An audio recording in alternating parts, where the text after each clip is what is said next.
everyone, welcome back to the Fetch Quest Podcast, where we talk about video games and more. I am your host, Guy, joined by my fellow co-host, Brewer. Hey, everybody. Connor. Hello. And Liam. Hello. So, boys, I was thinking today, instead of talking about video games, how about we just play a simple game of poker, to satisfy the old urge to gamble. I'm so down. I actually, literally just yesterday, I bought a weird deck of cards from this clown dude. Oh, that doesn't surprise me, Connor. You typically buy weird shit from people, man. Like, come on, you gotta start saving for college, but... Alright, show us. What is it? I really don't care where you got this from. I just want to gamble already. Let's play poker. Sweet. I'll get this said. Connor, what the hell is this, dude? What you mean? It's just a normal deck of cards. Dude, there's a bunch of weird clown cards staring at me and this banana card in this deck. Whoa, hold it, Brewer. Look, check it. Look what these cards just did. Dude, they're like making the numbers go up. What the fuck? Holy shit, you have so many chips. How are you doing this? This is crazy. Holy shit, we gotta keep gambling. We can get rich off this. Bro, whoa, hold on. Check out this Joker card. It's like... I think it says I can summon a random dude out of nowhere? What? This is crazy! Yo, what's up, guys? Our guest star for our podcast, Ryan Creel, a returning guest star from previous episode.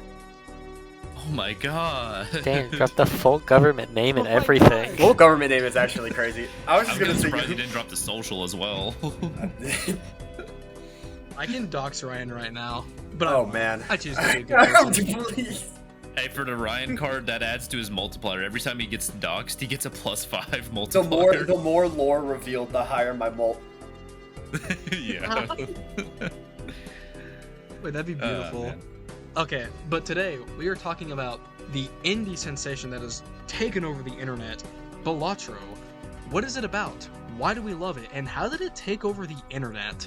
All talked about here in today's episode. So boys, we're talking about a very, very awesome indie game today, Balatro, our favorite little gambling addiction roguelike that I'm not gonna lie, I can't put this game down. Like, I'm being serious. Like, I'm playing Balatro as we do this recording. I'm also playing Balatro as we're doing this recording. That's Dude, it's insane. addictive. I've played it during so many work breaks. I won't lie, as I'm about to start working over this break, it's gonna become a problem. It already was a problem during finals when I totally could have not spent several hours playing Balatro instead of doing work I was supposed to, but sometimes you just gotta live with the consequences. Yeah. Nah, man. More Balatro is better. That's like we have to become the best Balatro players. Just keep gambling. No, you're so right. Just keep going. Real. But to explain a little bit of context on Balatro, what exactly is it? Well, we weren't lying about like the initial part with the intro. This game is literally poker, but a roguelike. And let me explain why and how that is. So, you play poker hands with a deck of 52. It doesn't have to be a deck of 52, which we'll get into later on, but the idea is with your deck, you have to play poker hands. There's gonna be high cards, 2 of a kind, 2 pairs, 3 of a kind, full houses, straights, royal flush, etc. And the idea is they each have their own monetary value system that you use these hands to score points to reach a certain amount of score so that you can finish the round and then keep going. Once you finish that round, like successfully beat a round, you get sent to the shop, and any money that you have accumulated, you can use to buy more cards. You could use them to buy jokers, which give you additional effects. They usually increase your score, or they can give you more money. They're very fun. That's how you make builds in the game. You can increase the levels of like individual poker hands with celestial cards. You can give buffs to your cards called Arcana cards. There's a lot of things you can do to like make a one run unique, and it's a roguelike in the sense of once you beat a run, you go back to the beginning, but you get more stuff as time goes on, like a typical modern roguelike. Yeah, I'll say it looks really simple on the surface, but dude, all the stuff you listed, it can get complicated so quick with the amount of strategization there is between rounds.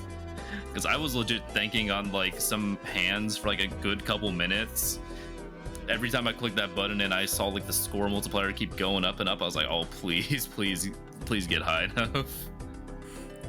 Yeah, no. The thing is, the game is simple but nuanced in like the best way possible. I had a really bad like first impression of Balatro, because I would typically see some of my friends play it, but like I didn't see like any of the nuance that came into it. And then my goat Ryan convinced me to get Balatro, and I was like, all right, I'll give it a shot. And then like, I'm kid you not, this game is the most I understand it now game I've ever played. Dude, it's so funny because like when Balatro was announced for like Jeff Keighley's Game of the Year awards, people were like dogging on it online, and then they actually tried it, especially because like it's like $10 on mobile, so it's really accessible to get into. Which, if you haven't played it, you should pick it up now. But there's so many people like posting later on is like, I made a mistake. Yeah, Ryan, I know you can give us some context because like you've been a Balatro fan for a while. Context of how I got into it was Hurricane Helene hit, and we were stuck in my apartment, and so my roommate was like, "Hey guys, what if y'all tried Balatro? Because they had about 200 hours in the game." And immediately, me and my roommate Grayson won our three first runs, and I was like, "I'm hooked. I get it now. This is so cool. It was so wonderful. If you're really annoying, you can just get anyone into it and they'll understand it." But yeah, I agree with what you mentioned, Brewer, earlier. I felt bad because I tweeted at someone and they were like, "Why is Balatro in Game of the Year discussions?" And I was like, "Boo," with a bunch of tomato emojis, and then they privated their account, and I was like, "Oh man, am I a bad person?" You should have just hit him with like. Wait, did that actually happen? It wasn't because of me, obviously. The tweet blew up to like epic proportions, and I'm pretty sure they're back to like being unprivated, but they just wanted to like, kind of duck the kind of like the smoke for a little bit. Dude, I'm like 90% sure like the replies were just like that PNG of like Jimbo the clown. Yeah, just that one. Dude, it's so funny seeing that as a response. Just the stupid grin he has. Yes, Kai? Wait, was it the tweet that you made that blew up? No, sorry, not mine. The original tweet blew up because a lot of people, like Okay. Brewer was mentioning, was like, if you are hating on this game, it is like the biggest example of you do not understand. You haven't even dipped your toes into it. Okay, I was about to say, because like, dude, I remember you posting that tweet about it, and I was right next to you being like, yeah, no, it's deserved. Yeah, no, my tweet blew up to 2 likes and a retweet. It did not go far. Hell yeah. Bro, that's what we like to see. But yeah, no, getting back into it, like Burrow was saying, Balatro is the kind of game that, like, it's so simple in terms of, like, concept that, like, anyone can pick up and play it. And then, like, the further you get into it, the more you strategize about literally everything. Every single action that you take matters so much in a run. Because Definitely. it is just poker hands, but there's also like a lot you can do. There are tarot cards and there are like celestial cards, which both up the run and like ways you can use cards in a way that like you can't do with normal poker. It's a video game. Of course, they're gonna have some funky things, but like they do it in a very cool way with like tarot cards adding like new ways that cards can be used. Like you can get cards that if you keep it in your hand you get money, or you get multipliers. You get cards that give you that give you extra chips, that give you a bunch of like extra goodies. You can destroy cards, you can change their suits, you can like customize the deck to work for you. Yeah, because like a lot of times in poker is just like play your best hand, but your best hand can like always change as well with like the celestial cards leveling up. That, or if you get some of the special Joker cards, like let's say instead of like playing a full house, I want to play a 2-pair because I have a Joker that gives me a higher multiplier for playing 2 pairs. So like maybe a 2-pair, even though it's an easier hand, it's like actually a better play for me than a full house or a royal flush. There becomes a lot. I'm sorry. No, you first. All right. Yeah, no, there becomes a big. It becomes a really big managing task the more you get into it, because like you mentioned earlier with like tarot cards and planet cards, you can't neglect one of them. You can get as many like 5 of a kinds as you want, but unless you're really boosting than with like planet cards. You're not going to have the best runs. And to go even further in like some of the mechanics, triggering is like a really kind of underrated depth mechanic, where you get stuff like Hanging Chad, right? And initially it's like, okay, that's not anything crazy. It's just adding an extra, like, it's just replaying the card. And when you start out, you're getting maybe an additional, like, 20 chips from playing a 10 and having that be played twice. But you start getting into it, and you combine it with things like Photograph or Scholar or Walkie Talkie. And now it's like, wait a minute, this is a run-defining card now. Oh, yeah, that are glass cards as well. Mm-hmm. Yeah, glass cards Glass too. card Hanging Chad, dude. That's my favorite. Dude, I had the craziest like high card build of my life the other day because of Hanging Chad. Oh, dude, I love Hanging Chad. Such a versatile card. Some would say Hanging Chad is a Chad. Kill me Awesome. now. Can we get this guy out of here? Boo! Boo! I'm not in charge of it, but I think Brewer, I think you might be able to do that. Yeah, and I was about to say, like, I know we're talking about clowns, but I didn't think I was actually talking with one as well. That's one. So I'm gonna need you to get out of here. Go back into my deck. I'm reshuffling you. That's crazy. Oh my god. Yeah, but no, like, that's the thing, like, there's so many variables in Balatro that make a run unique. Every single run that, unless it's a seeded run, every single run that you do is going to be completely different from the last, just because of how many elements of the run, like, are affected by the RNG and what jokers and cards you get from packs are. And that's kind of the beauty of the game, if I'm gonna be real, because, like, there is, like, a definite, like, meta to how, like, certain builds work. However, the thing that makes you win the games is your intuition and your skill in knowing what to do in what situations. Oh, definitely. Because, like, you're not always going to get those legendary jokers or the Hanging Chad or, like, your just favorite builds. You're going to just have to work with whatever the packs in the shop give you. So, like, God, it's just so fun. Like, compared to other roguelikes where, like, I feel like a lot of times it can be somewhat luck dependent, or I'd want to stick with just one build. Balatro, every build is so fun because, like, you build around it and then you start, like, getting these strategies in your head and you're thinking, okay, I don't really need Celestial packs for this build because it's not really going to work in this context, or I don't really need to buy a tarot cards, or this Spectral pack, I'm going to lose hand size, but I'm going to gain this really good effect that doesn't really affect me in the long run, so let's do this. Like, there's just so much strategy, it's amazing. I am going to relate this to another roguelike. I love Hades a fuck ton. I really do. And I do think the game does a good job of making you want to use different weapons because of, like, the resource system. So, like, after each run, whether it's completed or you died, you will one of the weapons that you have will have an aura around them, and that aura, what it does, it's a passive buff where you get 20% more resources, like in terms of, like, currency to spend, like, to upgrade yourself from the next run you do. And it's an incentive to, like, have you try new weapons. But one thing that Hades kind of struggles with in the late game is once you unlock, like, most of the weapons, you can kind of just use one weapon and not be punished because you'll have so many resources that, like, an extra 20% just won't really matter. Meanwhile, in Balatro, they kind of reward you for playing every single type of poker hand a different time. Like, they kind of going on a roulette in terms of, like, what you want to play and what's best for the run.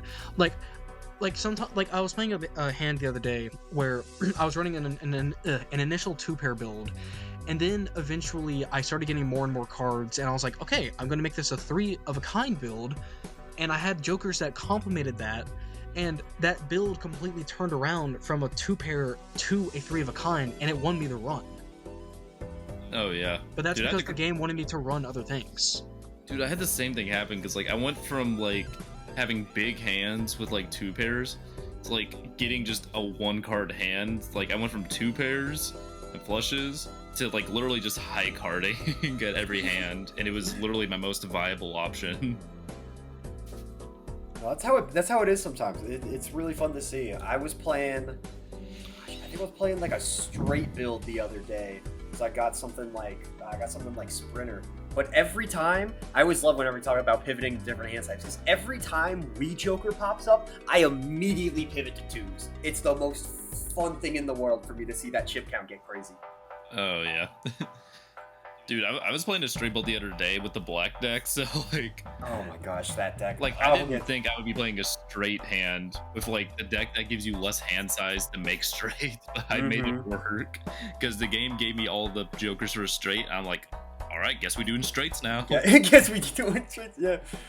You know, we'll talk more about that one later, but I got some things to say about that deck.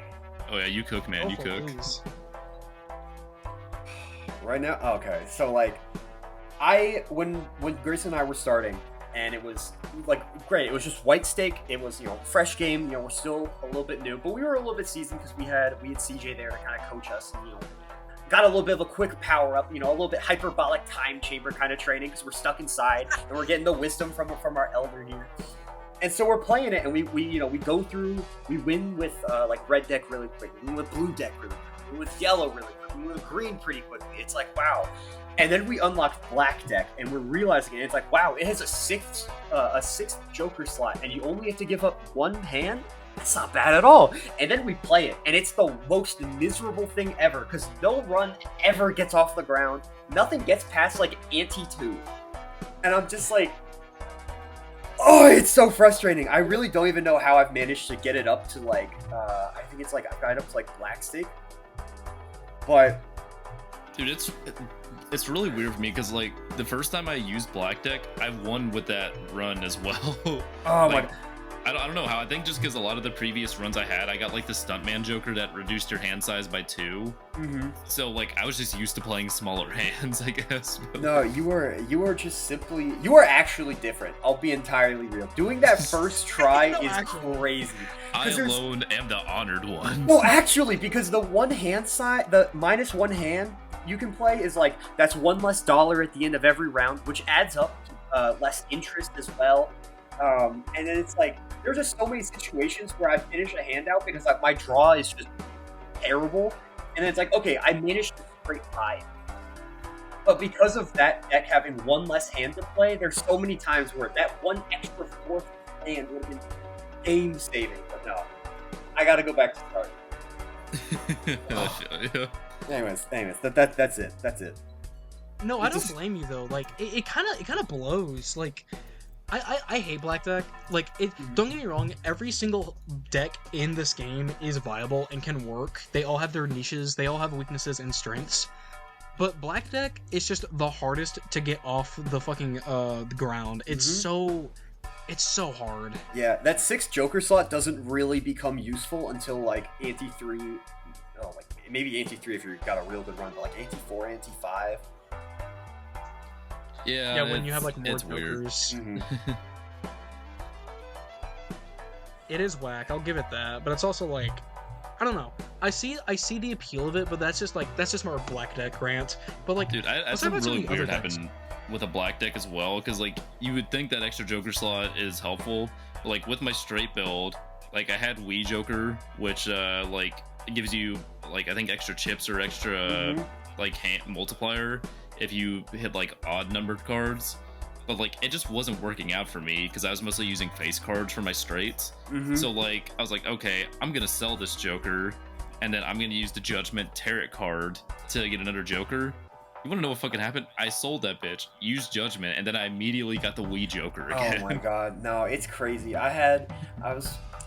Like I actually have a clip of it too, because like I went back to record it. I was like, this is wild. No, you're good. I had a funny story like that. This would be like my last little thing on topic. Playing Abandoned deck, I get the tag where it's skip a Joker or skip a ante, skip a blind, get a rare Joker, and I got Baron, the thing that I can't play because the deck has no face cards. So I get rid of it, and then I find the other rare Joker, and I get it. It's Baron again, man. Like I don't get. How am I supposed to beat Gold Stake with this? I don't get it. You don't. Gold Stake means you're suffering. Dude, it was crazy. I was playing like on the Abandoned deck the other day, like the deck that has no face cards, and then I get a legendary Joker, and it's Canio, the Joker that only levels up its multiplier by destroying face cards. It's awful, dude. And sometimes it's like that. Yeah, like it was fun because like I got like the bus stop that like added a multiplier if you didn't play face cards, but at the same time I was like, Man, my legendary Joker would have been like a little nicer than like a plus 20 multiplier. It would have been awesome. It's a Balatro moment for sure. Okay, well that's the thing though. Like Balatro, for the amount of like times you like a run goes as perfect as it possibly can, there's an equivalent time where it just fucks you over. I That's can kind of the nature of a I roguelike. can talk I mean, that's about just one the of nature the of ones poker as I well. had. Guy watched me do this run. I had like the coolest start ever, where I got a legendary Oh, this shit Joker, was so where ass. every king and queen I played gave me ×2, and then I got some buskin, which allows you to play every face card twice, and it was like the most insane combo. I was getting like billions on like ante 6, which is really early to get into like the billions, and then I get a boss blind that disables every single face card, and I didn't know, I couldn't stop it, and I lost even though I was beating the round score cap by like billions. The Dude, game just it's does wild that. because like after you posted that, like I got almost the exact same build with like the same legendary Joker and Sock and Buskin, but then I also got Blueprint and Cavendish, and then I managed to like have my best run ever and get to like a score 4.799 E11. Dude, that's fucking crazy. Liam was cock blocked from being the honored one. He was the Bro actually was. He was supposed to be the chosen one, but then he got hit by the boss blind.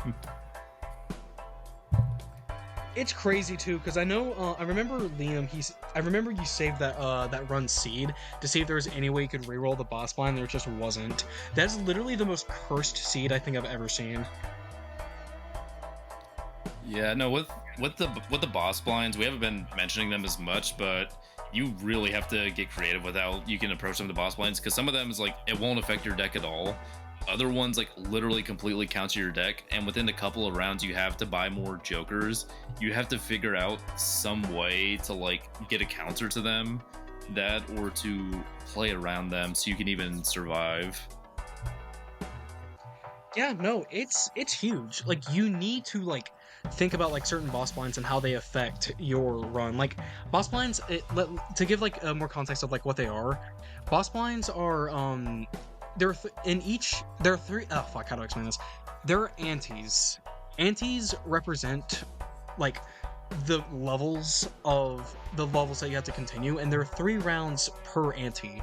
There's small blind, which is usually like a smaller score, big blind, which is like it's a medium amount of like score that you need to do, and then the boss blind is you have to get like a certain amount of score that's usually pretty high, but it has a secondary condition that you need to follow. Some of them are not too bad, like spade cards or diamond cards, all debuffed, which means they won't count towards scoring, or face cards, like Liam has said, it won't be scored as well, they get debuffed.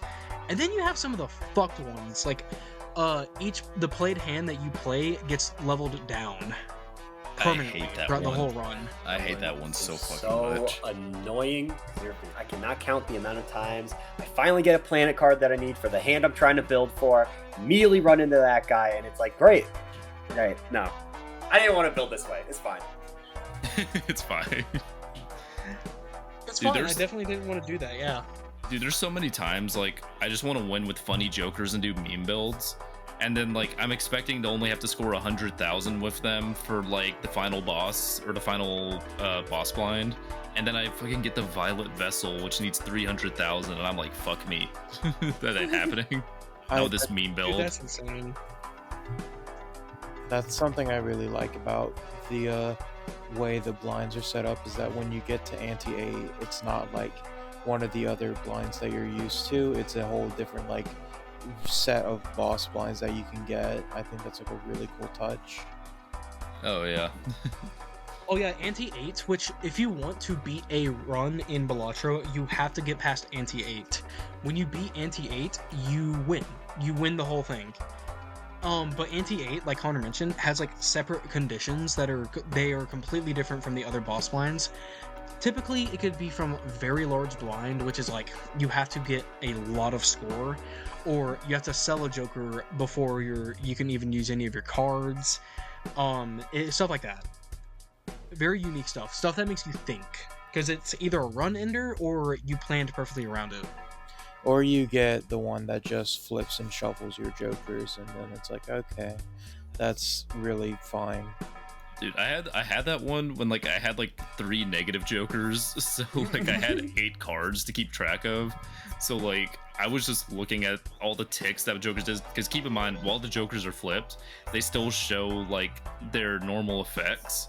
So like I was just keeping track of each single one to be like, okay, this one goes here, this one goes here, this is probably my ×3, because it's very important in the game how you arrange your jokers for like basically just doing math. So like you want a lot of your additive multipliers, like your +5s, your +10s at the start, and then you want your multipliers at the end to like multiply that complete total and give you a higher score. I remember I got that blind, and I was initially worried because the run I was doing, I had like blueprint on a really good card, but then when it flipped and shuffled them, it kept the blueprint next to the card in the exact same position. They just didn't move at all. RNGesus prayed kindly that upon you. That one is so rough when you have like Brainstorm and Blueprint. The two that I was just looking at the boss blinds here that you were talking about, and the two that always kill me are Verdant Leaf and Cerulean Bell, which is the first one is all cards are debuffed until 1 joker is sold.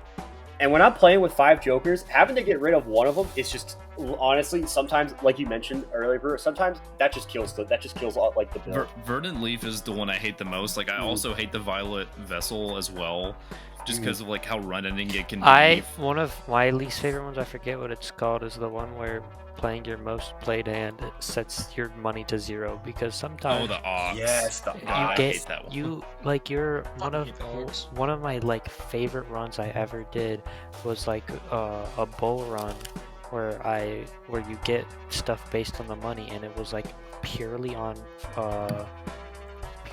like flushes.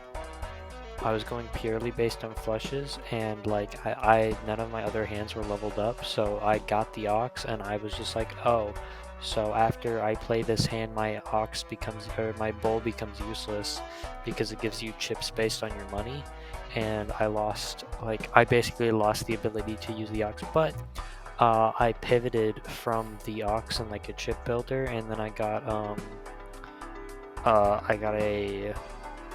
a Vagabond off that, and then I just like went crazy with tarot cards. Vagabond is one of my favorite jokers in the whole game. Same here. That was a great pivot.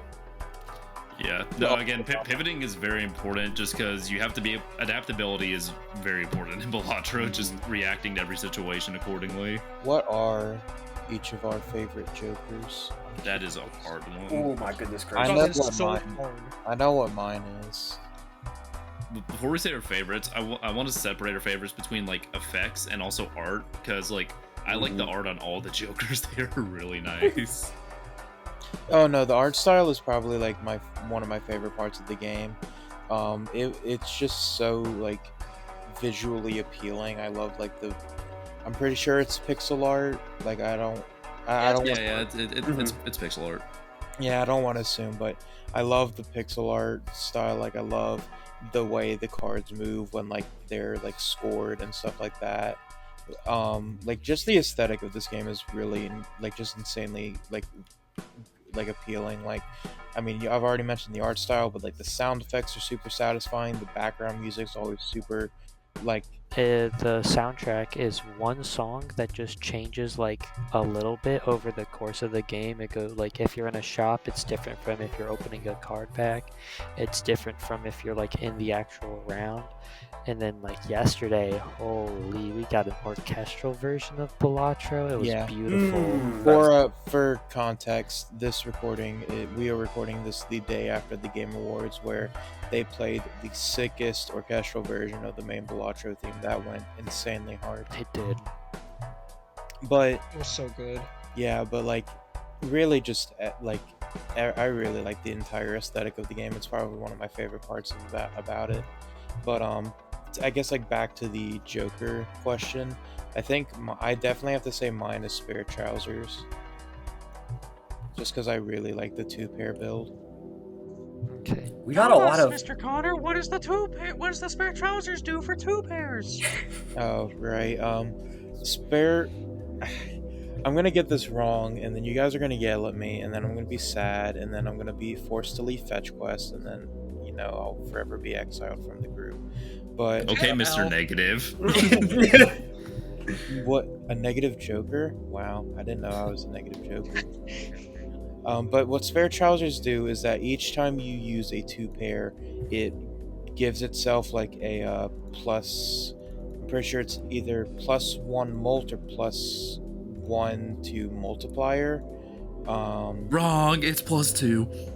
Oh right, it's. I can't believe you got that wrong, Connor. You're exiled from the podcast now. I was Out of here. Out of here.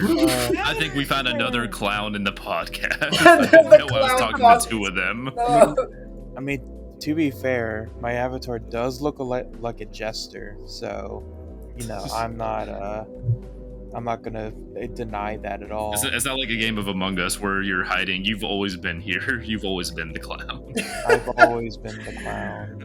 It's in my blood.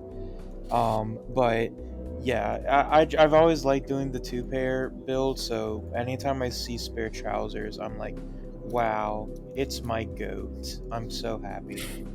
I feel I've kind of moved away from 2-pair builds for like trying to get seriously high antes. Like if I'm just wanting a fun, quick build, especially on break for like a meme build, I always go with 2 pairs. It's so easy to build around, and there's so many great cards for it. Mm-hmm. No, that's completely fair. What about you, bro? What's your favorite Joker?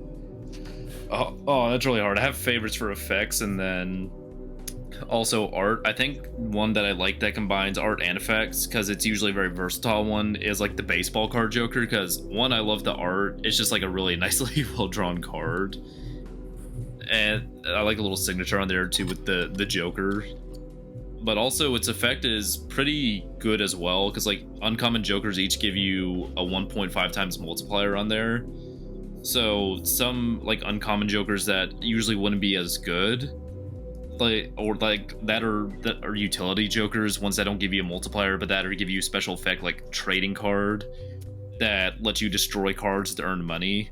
You can actually have them add to the like multiplier by just using the baseball card Joker. That's why I love using it so much. It gives me a lot of versatility in my builds, and it's usually just a solid play as well. It doesn't do as well in like the higher scalings in endless mode, but it is at least always solid for actually winning a run. I guess if I had to go back and give one for art, it's either Mystic Summit or Abstract Joker. I really like the art for those two. Oh yeah, another art one I think is like Hack as well. I really like that one. I was just thinking about Hack. that or Brainstorm. All right. Ryan, what's your favorite Joker? Okay, I'm gonna give 2 answers to this one, because my first one, the one that I always love seeing, is Blueprint, but that feels like kind of a cop-out, because it's just copy the Joker to its right. But I always love the way that you can just stack it with certain things, like you can stack it with like a blueprint, you can stack it with like a photograph. I'm gonna be mentioning that combo a lot because I like it. But I think the other one that I'm always really happy to see is Gross Michael. I love my little banana that just gives me plus 15 molt and is like a mind game of, is it going to finally go extinct this time and I might be able to go get Cavendish? Because like there's no better feeling than having a Gross Michael kind of run its course, leave, and then you get ×3 molt that's completely unconditional. Oh, it's so much fun. It's one of the best feelings. I love it, but I hate it because there was one run where I had a Gross Michael. Like, I recorded it. It did not break for 17 fucking rounds. Oh my god. I had one just like that. I got it in Ante 2, and I beat the rest of the game with it. And I was just like, man, like, 1 in 6? And you're still here? Like, that's one of the things that, like, low-key kind of dislike about it, is it's like, you're kind of overstaying your welcome at the party, man. Like, I do want you gone now. The party ended hours ago, and he's still here. And he's still here, and he's still here. Yeah, like that's the thing. It's just like even just like with regular poker, you're always playing around the odds. Like, what is most likely to happen? Can I take this riskier option? Is it a safe bet for me right now, or maybe do I need to just go ahead and sell Gross Michael to get something a little more consistent? My favorite part about Gross Michael is that it's a translation from French, and its name in French is Big Mike. But actually, it's gross in French is fat. Yeah, So so it's its just name is Fat literally Mike. just. It's like That's Big really Mike, funny. Fat Mike. It's really funny. I hadn't heard that before. Yeah, I remember seeing somewhere that Gross Michael was like French or something, and so I looked it up just now, and it's like It's it's a known as like Big Mike because there's a group of bananas called Gross Michael bananas, and they're just really big, so they're just called Big Mike bananas. Dude, we're literally getting the Balatro lore tonight. No, Yeah, dude, I can't wait. Dude, I cannot wait for the Balatro game theory episode where it turns out that Jimbo's actually like an evil spirit and that all the Joker cards are the spirits of people who played the game before you and that you gotta use their power to beat you. Dude, I want to like. That sounds awesome. I want them to do a theory. Is like, okay, the the Joker stencil. What happened to the cutout part of that Joker? Is there a card called the stencil out there? Hello, Okay, everyone. Balatro will- Welcome to will kinda go Game crazy. Theory. Welcome Oh to god, Game like getting back on track, we should probably talk about like what some of our other jokers are. If y'all don't mind, I'll say mine right quick. I've been cooking this for a while. I think Vagabond or Hologram are probably my favorite. I'm not gonna lie, I love Hologram a lot because like how he works is he gives you times 25 mult every time a playing card is added to your deck. So the idea with him is that you want to add as many cards as you can to your deck so that you can get more score as time goes on. And it just, it wants me to spend my money, dog, and I'm a big money spender. Speaking of money spending, we have Vagabond. He will give you a free tarot card at the beginning of a round if you have 4 or less money. And that is awesome because tarot cards are fucking broken in this game. And by having tarot cards just on the fly like that, as long as I spend my money, it's just awesome. So more money spending, dog? Fuck yeah. Let's go for it. If you'll allow me to actually for a second. You meant to say 0.25 multiplier. No, I don't know. I wasn't. So Vagabond's actually even crazier because it allows. It's not just. It doesn't just give you a tarot card at the beginning of a round. It gives you for every hand played. So there are several times I will just play like all 4 hands in a round, even though I can win immediately because I can cash out so much on all those extra tarot cards. But yeah, I love Vagabond too. I'm really glad you brought it up because it is one of the jokers that is so good. It really changes how you play a run, and I love that about it. all I right. really love the art for it too. I like the cards that like kind of break the norm of just like the like normal rectangular cutout because it's more like of a wanted poster. So like it has like the edges kind of faded off and chipped away. I just think it's a nice touch, All right, and that leaves my favorite card, and my favorite card is very easily DNA. I think that is one of the most fun cards you can ever get in a run because it drastically changes what that run is going to be. If you're like, man, I want to build some money, you play a hand, you get a copy of the card, and then boom, if you want money, you get a gold seal or a gold card, and boom, now you have more gold cards. You're like, I really should get some extra mult, get those steel cards, start duplicating them, you get a shit ton of steel cards, you're guaranteed to have them in your hand. And that's how I found about the Flush 5, which is a hidden hand, and it's not hard to get, but unless you're looking for it, it's kind of hard to like look for it. But I played DNA and I had a DNA blueprint and I just kept making red seal kings and it was awesome. Dude, that's amazing. That does sound awesome. It's such a fun card because you can do so much with it that like no 2 DNA runs are gonna be the same. You're gonna like try and DNA different cards, and it's also a card where like it's a card where you can use it for as long as you want to. It's not a card that needs to stay. It doesn't overstay its welcome. It's always there if you need it. And if you're like, damn, I need another mult card, just get rid of it and you'll have so many cards it doesn't matter. Yeah. Dude, that's the thing I love about Balatro so much is just like everyone's like has their own personal stories for like what run did it for them, because like there's so many jokers in the game. Like as of right now there's 150 and the developer's planning on adding more, and like Which also is awesome. the way they combo together too can like make even the same joker that you're using play so differently. So everyone has their own personal stories for like, oh man, I was at the end of a run, I needed a multiplier, but then like I got the what is it? What is the punch card joker called? I'm trying to remember. Oh, the one. Torek? Wait, I think I have it pulled up. Give me one momento. Is it the one where it doubles it gives you additional double mult if the raised fist? It's the one that every five round gives you ×6 mole. Yeah, like it's. I think I won a run with it the other day, so I feel kind of ashamed of myself for not being able to remember. So maybe I'm a clown as well. Maybe we're all clowns at this point. Maybe the real clowns were the Fetch friends West we made along podcast the full of way. Clowns. It's not the Fetch Quest podcast anymore. It's the Circus podcast. Honestly.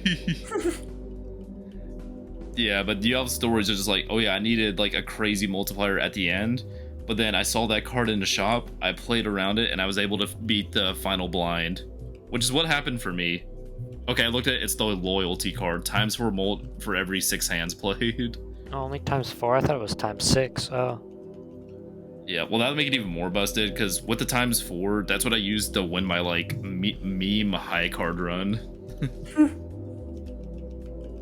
I love the story of the meme high card run. It's so good. Dude, it's a run I should not have won, because like the moment I saw Violet Vessel, I was like, okay, I'm not winning this, and then I somehow managed to bring it back. Dude, the comeback is always greater than the setback. And Dude, Balatro is no fucking different, dude. Yeah, dude, Balatro clutches have to be the most satisfying clutches you can ever hit. I don't care if you did a 1v6 in Rainbow or something, it is not the same as a Balatro clutch. Something. I'm sorry, but you first. No, you go first. I was about to say, if you are happy that you get a clutch in Rainbow in 2024, dog, redo your life. Like, holy shit. Guy, when people enjoy things that he doesn't like, kill yourself. Bro, you haven't been there to like experience the like glory days of Rainbow Six Siege. That shit was fun as fuck. Then they made it really fucking stupid. Now I hate it. And everyone else hates it. It's kind of like League. This But you know implies what that you isn't like played League? Balatro. Say the only difference between League and Rainbow Six Siege is one of them has a TV series that a lot of people love.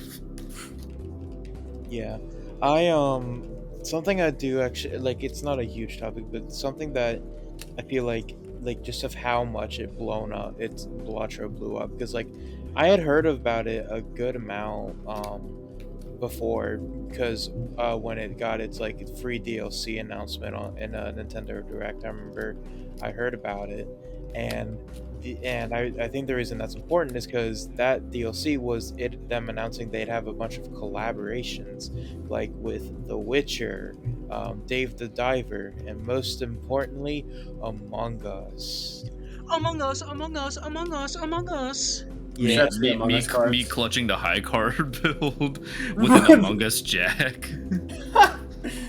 I think they actually just recently announced like another big collab. Oh, they have announced so many collabs. Yeah, they announced. Collab pack. I think it was 8 more. So every suit got 2 more sets of face cards to choose from. Yeah, no, I got the I love the Shovel Knight one the most. Oh, the Shovel Knight ones are so good. I also am a big fan of the Gungeon ones. They're so Dude, distinct. I Oh, the love Enter the Gungeon one Gungeon. is so good. Enter the Gungeon is such a goated game. By the way, I have 800 hours in it. And it's That's fair. uh, Dude, it's as good of a roguelike as Balatro is, in my opinion. I love Enter the Gungeon. I love Balatro from the bottom of the heart, but Gungeon clears. We'll give you 800 more hours in Balatro, and then we'll check back. Oh, on you. trust me, I'm Yeah, we'll check back on you, dog. I'm probably at like 60 I mean, full already. I'm fairness scared to for- check how much time I have in Balatro. I'm gonna be real. It's For Gungeon versus bad. Balatro, Gungeon has also had like 3 major updates, so let's wait for the 3 major Balatro updates with the new Jokers. Yeah, I can't believe that Warframe is gonna be in Balatro. It already That's- is. That's crazy. All the update already came out, buddy. I know. That's why I'm saying I can't believe it. Yeah, we get. I can't believe my eyes right now. Oh my goodness. Oh, I can't believe my eyes. We're getting copyrighted. What? Yeah, because I'm singing the funny song. Ah, it's over. Dude, we need the copyright Joker. The copyright Joker would Sets go money to crazy. 0.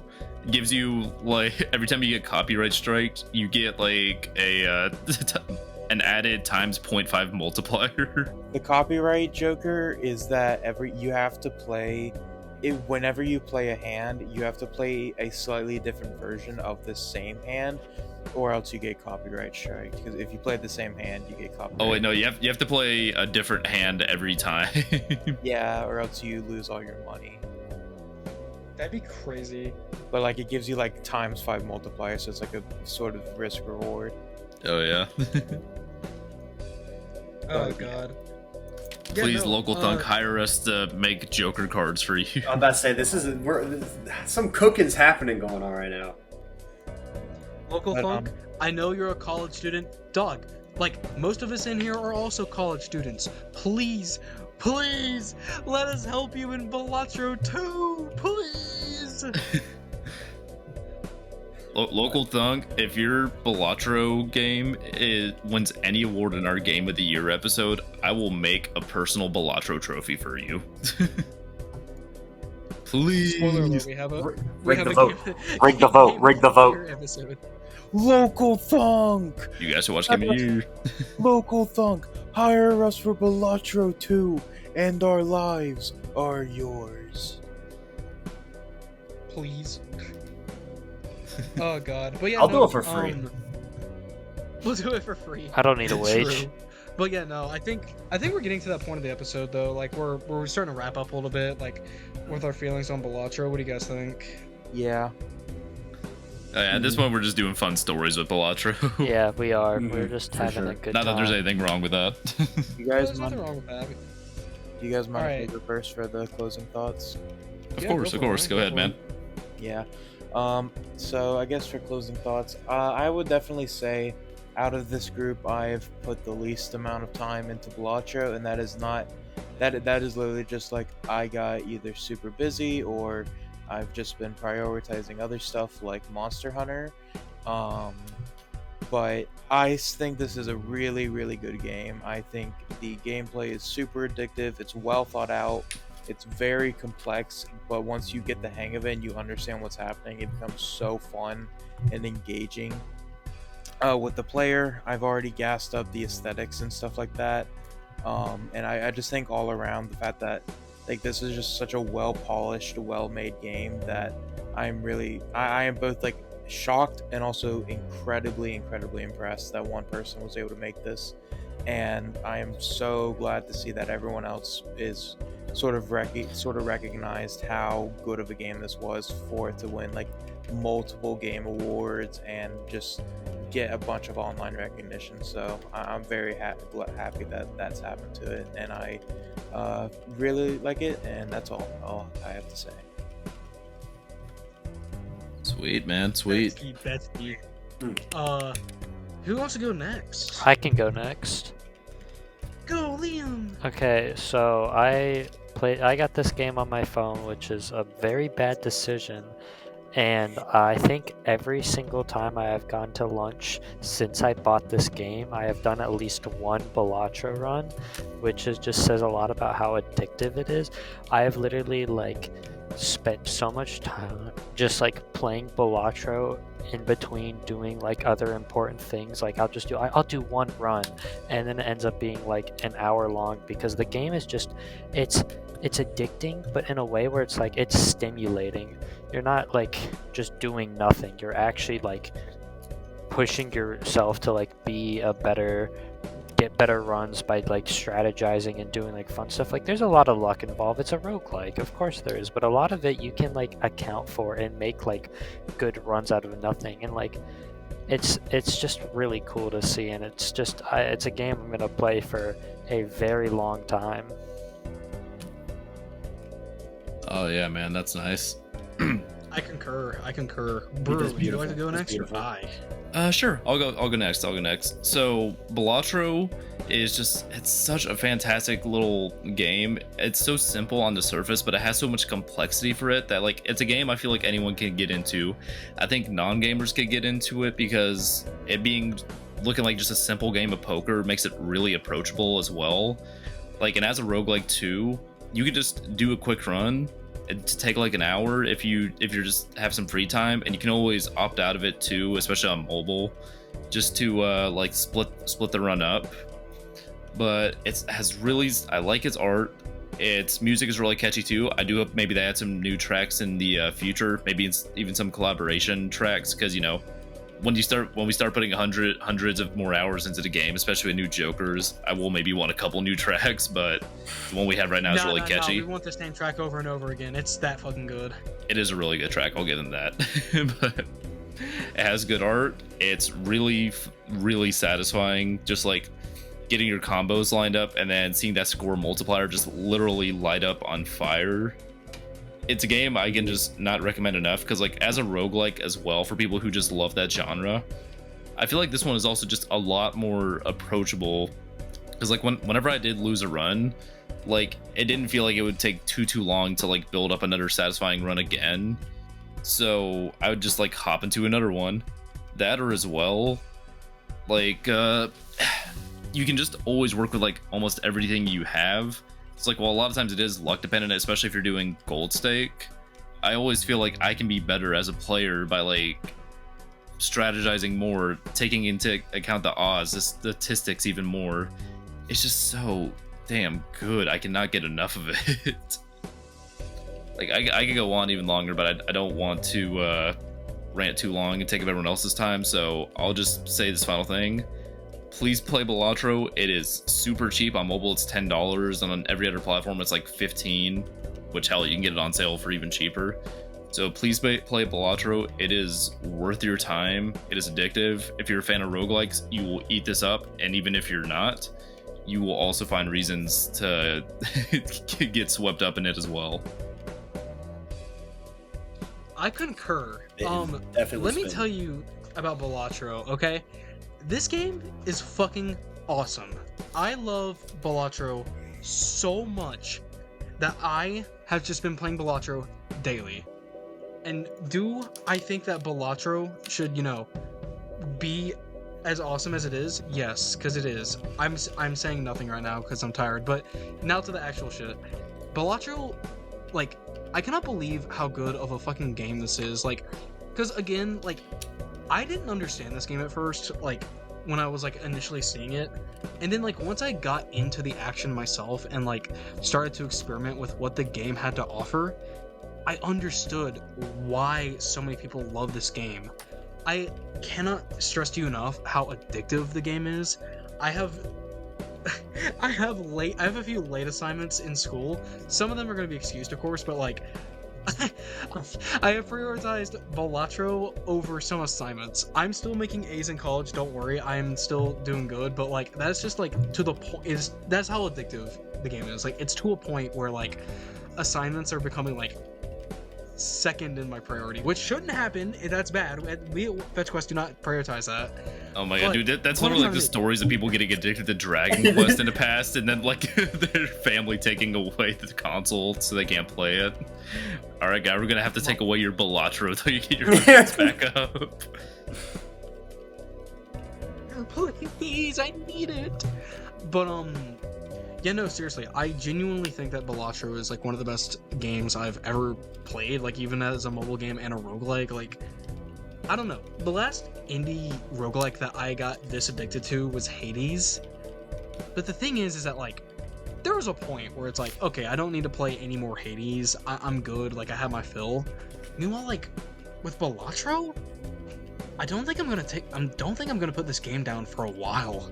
Like I don't see a point where I'm going to bring this game down, like take it down like whatsoever in terms of like me not playing it. I don't see it in the near future. I don't see it like hell when I do like when I get a fucking career post college. Like it's that fucking good. But yeah, no.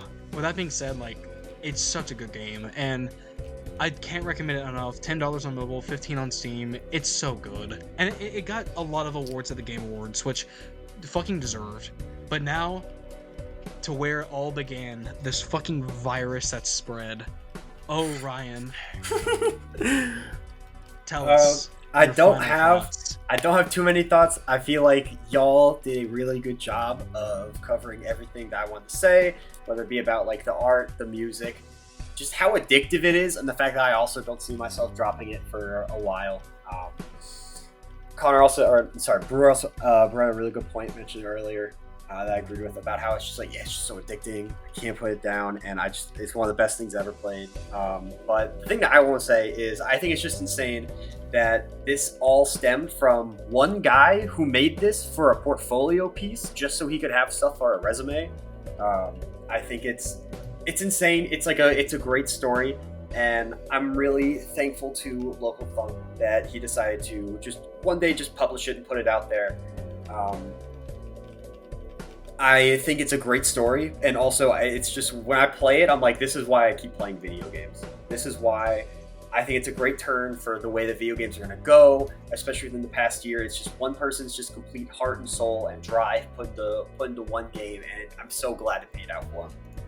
Oh yeah, man. No, exactly. You know, and Fuck yeah, that's all I what's got. That's all I got. Fuck yeah, man. That's what we like to hear, because Balatro is just fucking beautiful, dude. It's beautiful and it's easy as hell to pick up another run. It really is. It brings people together. Like, I actually am not fucking kidding about that. It actually brings people together. Wow. Balatro will stop the next world war. I hope so. True. It Whoever has the wins the next potential to. will be decided by who gets the highest score on an unseeded run. Jesus. It has it gives us the primal urge to gamble. Let's go gambling! Let's go gambling! But with that being said, guys, thank you all so much for watching our episode today on Balatro. I fucking love this game. I know everyone else loves this game, so you should leave a comment telling us why you love the game as well and how fucking peak it is. Please hit the subscribe and like button if you want to see more content like this from us in the future. And with that being said, guys, thank you so much for watching our episode today on Balatro. And all I gotta say, guys, is keep on gambling, keep on discarding, keep on playing those hands. We've been FetchQuest, and we'll see you later. Yeah. Bye. Thanks for watching, everybody. And thank you, Goodbye. Ryan, for joining us. Thank you for having me. Thank you, Ryan. Thank you, Ryan. All right, boys, now let's go gambling! I love gambling. I love gambling.